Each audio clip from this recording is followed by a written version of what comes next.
तो students, CGBSE ने या कहिए सीजी बोर्ड ने इस बार क्लास 10 संस्कृत का पूरा ब्लूप्रिंट बदल दिया है।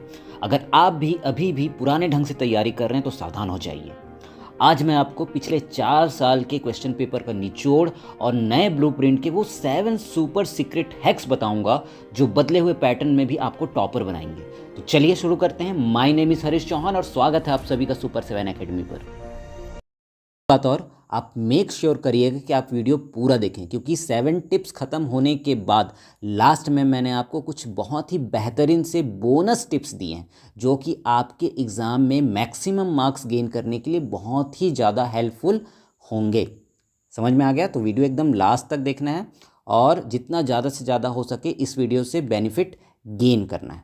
ओके, तो आज का हमारा पहला टिप है the story decoding jackpot comprehension. अब क्या हो रहा है, नए पैटर्न में बोर्ड डायरेक्ट अनुवाद या ट्रांसलेशन नहीं पूछ रहा है, बल्कि पैराग्राफ देकर उससे जुड़े संस्कृत कॉम्प्रिहेंशन क्वेश्चंस पूछ रहा है। जवाब वही दे पाएगा जिसे पैराग्राफ का हिंदी मतलब पता होगा। अगर मैं पिछले 4 साल के क्वेश्चन पेपर को देखूं तो 3 ऐसे चैप्टर्स हैं जिनमें से सबसे ज़्यादा पैराग्राफ आते हैं और उनसे ही क्वेश्चन वहाँ पे पूछे जाते हैं। तो सबसे पहला जो हमारा चैप्टर होने वाला है वो है चैप्टर बिलासा। बिलासा से पैराग्राफ बिल्कुल पूछ सकता है इस बार भी, ठीक है। और सेकंड जो मोस्ट इंपॉर्टेंट चैप्टर है जहाँ से पैराग्राफ आने के चांसेस बहुत ज़्यादा हैं वो है स्वामी आत्मानंद वाला चैप्टर। और थर्ड चैप्टर जो है वो है विचित्र साक्षी वाला, ठीक है। यहीं से आपके पैराग्राफ बनने के बहुत बहुत ज़्यादा चांसेस हैं। अगर 2026 अभी वाले एग्ज़ाम के प्रिडिक्शन की बात करूं तो विचित्र साक्षी वाले चैप्टर से जो कोर्ट रूम वाला जो उसका सीन है ना, वहाँ से सवाल बिल्कुल आ सकते हैं। मैंने लिखा भी है कि 90% चांस है कि वो कोर्ट रूम वाला जो सीन है वहाँ से पैराग्राफ आएंगे और वहीं से आपको क्वेश्चन भी पूछे जाएंगे। Is it clear to everyone? Okay, तो आज का हमारा टिप नंबर 2 है संधि द मैथमेटिकल पैटर्न्स। आपको पता होगा संधि में बहुत सारे पैटर्न्स आते हैं, लेकिन जो आपका सीजी बोर्ड है, सीजीबीएसई है, वो कुछ खास मैथमेटिकल पैटर्न्स पे फोकस करता है। यहाँ पे लॉजिक देखिए, संस्कृत व्याकरण लॉजिक पे चल रहा है पूरी तरीके से। सीजीबीएसई हमेशा वही संधि पूछता है जिसमें हलंत और विसर्ग के रूल लगे हों, ठीक है। एग्जाम्पल नंबर 1 देखते हैं। यहाँ पे देखिए विसर्ग और च ये मिलके क्या बन रहा है, श। हम देख रहे हैं कह धन चित, तो क्या हो रहा है, ये कश्चित बन रहा है, ठीक है। एग्जाम्पल नंबर 2 में व्यंजन, व्यंजन मतलब त और न, यहाँ पे दिखाई दे रहा है, आप दोनों मिलके क्या बन रहे हैं, न। तो जगत प्लस नाथ क्या हो रहा है यहाँ पे, जगन्नाथ। एग्जाम्पल नंबर 3 पे अगर फोकस करते हैं तो यहाँ पे भी व्यंजन क्या है, त और ई से मिलके क्या बन रहा है, दी। तो आप देख पा रहे होंगे जगत प्लस ईशः क्या हो रहा है, ये जगदीशः। एग्जाम्पल नंबर 4 पे देखिए, यहाँ पे विसर्ग और ह मिलके क्या बन रहे हैं, ओ बन रहे हैं। मनः प्लस हरः क्या होता है, ये मनोहर। मैं फिर से कह रहा हूँ कि संधि के बहुत सारे पैटर्न हैं, लेकिन मैं जो आपको पैटर्न बना रहा हूँ या बता रहा हूँ, यहाँ पे आपको इन पे खास फोकस करना है, क्योंकि इनसे ही जो क्वेश्चन बनते हैं वो रिपीटेटेड हैं। अगर आप 4 साल का क्वेश्चन पेपर उठा के देखेंगे तो इनसे क्वेश्चन आए ही आए हैं, ठीक है। तो ये वाले जो पैटर्न मैंने आपको बताए हैं ये तो आपको एकदम घोल के पी जाना है। एकदम नींद में भी आपसे कोई पूछे ये पैटर्न कैसे बनेगा तो आपसे बनना चाहिए। Is it clear to everyone? So before moving to tip number 3 मैं आपसे कहना चाहूँगा कि अगर आप यहाँ तक वीडियो में पहुँचें तो अभी से जाके कमेंट में लिखिए सीजी टॉपर 2026। मैं समझ जाऊँगा कि आप पढ़ाई को लेके एकदम ज़्यादा सीरियस हैं और टॉप करेंगे ही करेंगे। क्लियर है? तो चलिए मूव करते हैं टिप नंबर 3 में, जो कि है letter writing the box mapping hack.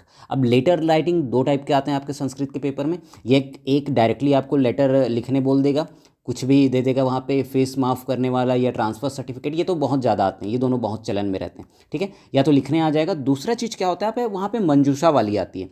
मंजूषा वाला एक मतलब क्या होता है, ब्लैंक स्पेस के फॉर्म में वहाँ पे लेटर लिखने को आता है, और मेरे हिसाब से लेटर रट के लिखने से ज़्यादा ईजी ये पड़ता है, ठीक है। अब इसके पीछे की चीज़ें हम समझते हैं। लॉजिक क्या है, बोर्ड एग्ज़ाम में आपकी ग्रामर नहीं बल्कि क्या चेक किया जाता है, संदर्भ, जो कॉन्टेक्स्ट होता है उसको पहचानने की जो क्षमता है ना, जो कैपेबिलिटी है, वो चेक करता है आपका एग्जामिनर, ठीक है। जो बॉक्स होता है मंजूषा में, जो वहाँ पे वर्ड्स दिए होते हैं, ठीक है, वो एक फिक्स जगह पे हमेशा फिट होते हैं।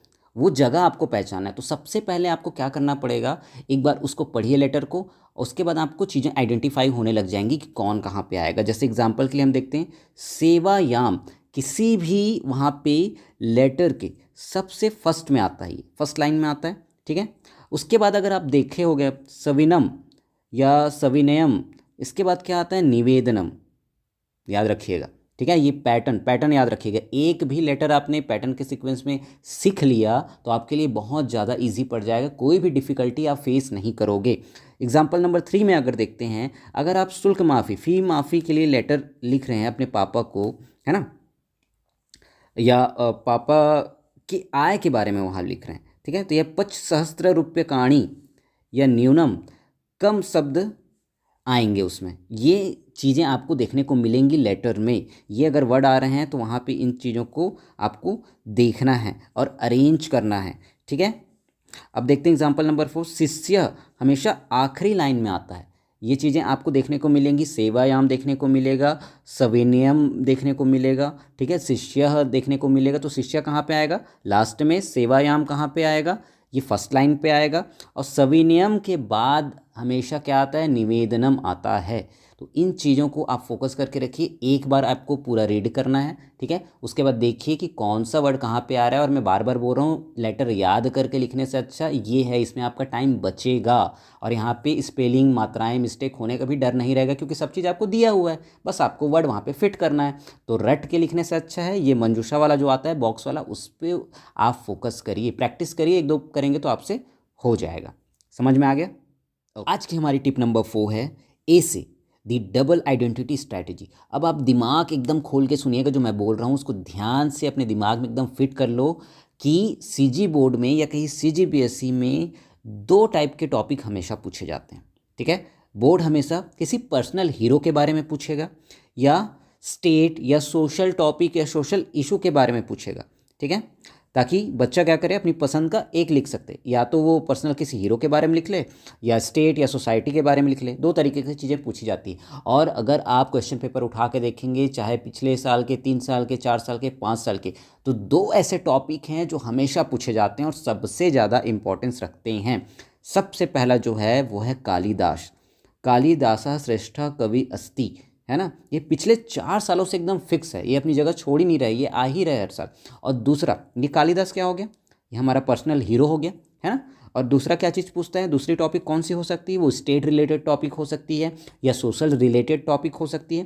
तो एक स्टेट वाला जो कि है मम प्रदेश छत्तीसगढ़ अस्ति, ये भी 2023 से लेकर 2025 तक बार बार रिपीट हो रहा है।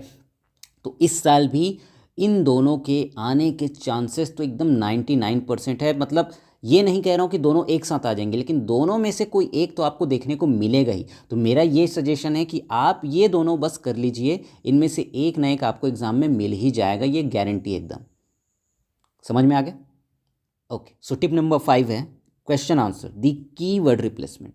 कहने का मतलब क्या है, अगर आप किसी क्वेश्चन का आंसर कर रहे हैं तो आपको पूरा आंसर रटने की ज़रूरत ही नहीं है, आपको बस वो वर्ड पहचानना है जिसकी जगह पे आपको आंसर में कोई और वर्ड रिप्लेस करना है। जैसे मैं आपको एग्जांपल बताता हूँ, एग्जांपल 1 में लिखा हुआ है केन न प्रकाशते, ठीक है, क्या बोल रहा है, केन न प्रकाशते। तो क्या होगा यहाँ पे, केन न प्रकाशते, तो केन की जगह पे क्या आ जाएगा, तमशा, तमशा न प्रकाशते। समझ में आया, हमने क्या किया, केन की जगह पे या केन की जगह को तमसा से क्या कर दिया, रिप्लेस, और जस का तस पूरा लिख दिया जो क्वेश्चन में दिया हुआ था, सिंपल। एग्जाम्पल नंबर 2 पे आते हैं, मंगलयानम कुतः विमुक्तम, पूछ रहा है कि मंगलयानम कुतः विमुक्तम, तो कुतः की जगह पे क्या आ जाएगा, श्रीहरिकोटा त, तो मंगलयानम श्रीहरिकोटा त विमुक्तम। क्लियर है, कुतः की जगह पे हमने क्या कर दिया, श्रीहरिकोटा त को रिप्लेस कर दिया। एग्जाम्पल नंबर 3 पे आते हैं, वृक्षः केशः शोधका, ठीक है, मतलब वृक्ष किसका शोषण करते हैं या शोकते हैं, ऐसा कुछ होगा। तो ये क्या आ जाएगा, वायु नाम, ठीक। तो केशाम के जगह पे क्या आ जाएगा, वायु नाम आ जाएगा, ठीक है। एग्जाम्पल नंबर 4 पे अगर चलते हैं, तो कह वंशम आख्यति, कह वंशम आख्यति, तो कह की जगह पे क्या आ जाएगा, वपुः, ठीक। कहने का मतलब यही है कि आपको क्वेश्चन अगर आया है तो पूरा आंसर आपको एकदम याद करने की ज़रूरत नहीं है, आप समझ जाइए कि कौन सा कीवर्ड वहाँ पे आपको रिप्लेस करना है, उस कीवर्ड पे फोकस करिए, बस वही याद करिए, बाकी जस का तस पूरा क्वेश्चन आप वहाँ पे उतार दीजिए, लिख दीजिए। Is it clear to everyone?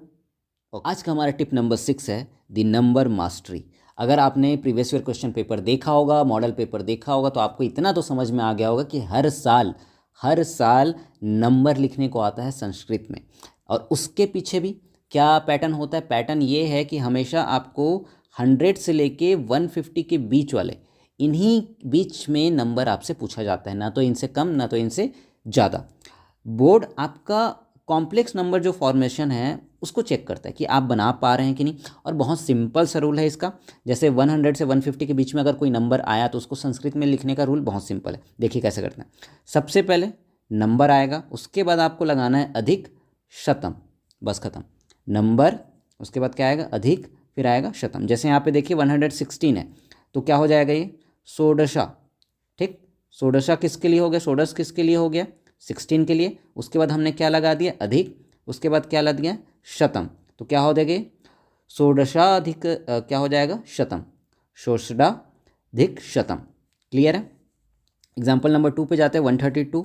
तो क्या हो जाएगा? ये द्वित्रिंशदिक शतम, या त्रिंशद उसके बाद अधिक फिर शतम।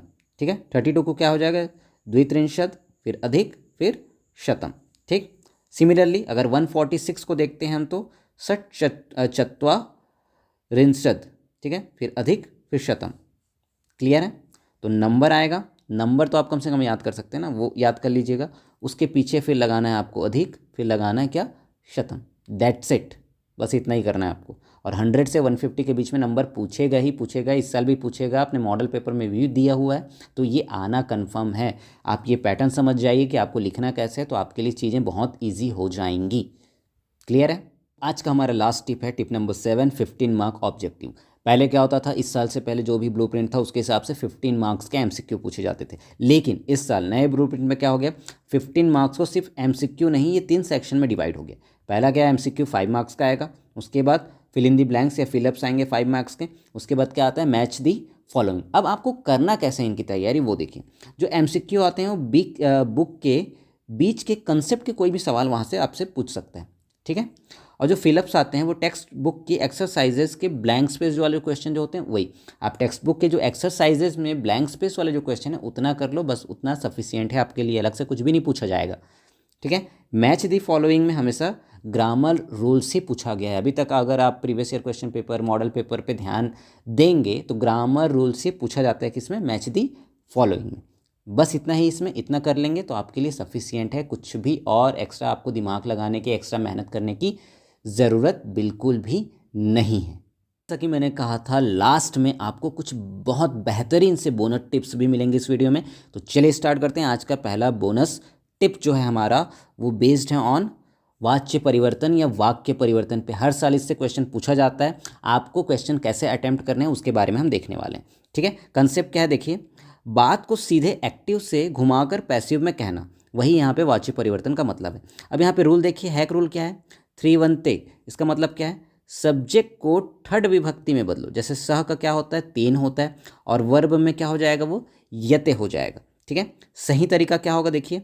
कर्ता को, जो भी कर्ता है सब्जेक्ट है, उसको थर्ड विभक्ति में बदलो, और कर्मा को फर्स्ट में, और क्रिया के आगे आपको ते लगा देना है, बस इतना ही। ठीक है, 2026 का प्रिडिक्शन क्या कहता है मेरा? तो मया पुस्तकम पठ्यते और तेन बालकेन क्रीड्यते, इस बार के मॉडल पेपर में ये दिया हुआ है, तो इनसे रिलेटेड या हो सकता है इनमें से एक आपको देखने को ही मिल जाए। ठीक है, अब इसके पीछे का यूनिक लॉजिक क्या है? वाच्य मतलब होता है फोकस बदलना। पहले बच्चे पर फोकस था, या किसी सब्जेक्ट पे फोकस था, किसी आदमी पे फोकस था। अब फोकस किस पे हो जाएगा? पढ़ाई पे, खेल पे, मतलब क्रिया पे हो जाएगा। जैसे आप एग्जाम्पल देख पा रहे होंगे, सह गच्छति, अभी हमने देखा था सह का क्या हो जाता है? तेन, और गच्छति का क्या बन जाएगा? ती का ते, तो गम्यते हो जाएगा। अहम, अहम का क्या बनता है? मया, पठामी का क्या हो जाएगा? पठ्यते हो जाएगा। बालकः, बालकः का क्या हो जाएगा यहाँ पे? बालकेन हो जाएगा। और क्रीडति का क्या हो जाएगा? क्रीड्यते। ठीक है, हमने यहाँ पे डिस्कस किया हुआ है तरीका, रूल आप देख लीजिए 3-1-ते वाला। ठीक है, आपको सारी चीज़ें समझ में आ जाएंगे। आज के बोनस टिप्स का जो सेकंड टॉपिक है वो है वाक्य संशोधन। वाक्य को जो सेंटेंस है उसको सुधारने का कंसेप्ट क्या है इसके पीछे देखते हैं।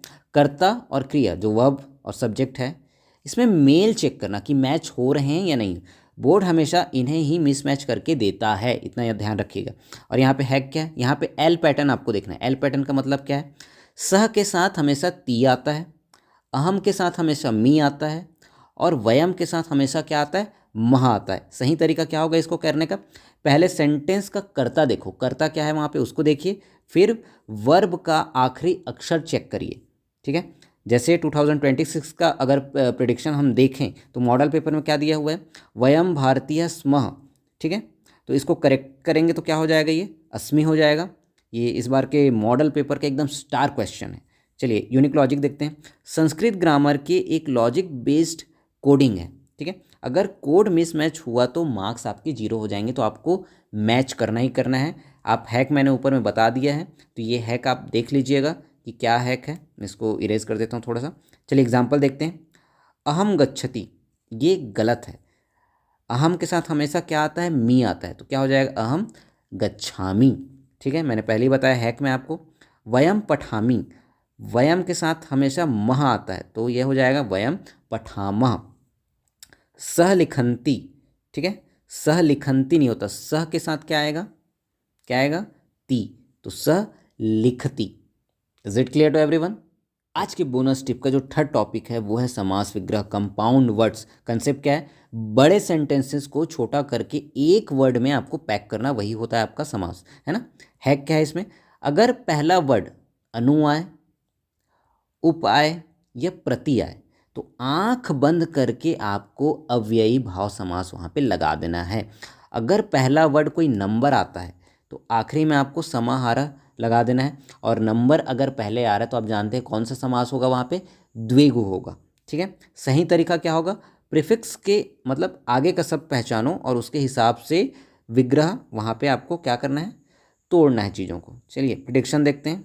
पच्चुपात्रम या पच्चपात्रम और राजपुरुषा, राजपुरुषा में कौन है, कौन सा है यहाँ पे, तत्पुरुष होगा। पच मतलब का अगर कोई नंबर आ गया स्टार्टिंग में प्रीफिक्स में तो तुरंत समझ जाना है द्विगु के बारे में बात हो रही है। यूनिक लॉजिक क्या है यहाँ पे, यूनिक लॉजिक यही है कि समास क्या करता है, भाषा को या लैंग्वेज को सुंदर बनाता है। एग्जाम्पल में हम देखते हैं, उपग्रामम, तो ग्रामस से समीपम, कौन सा यहाँ पे समास हो गया, अव्ययी भाव।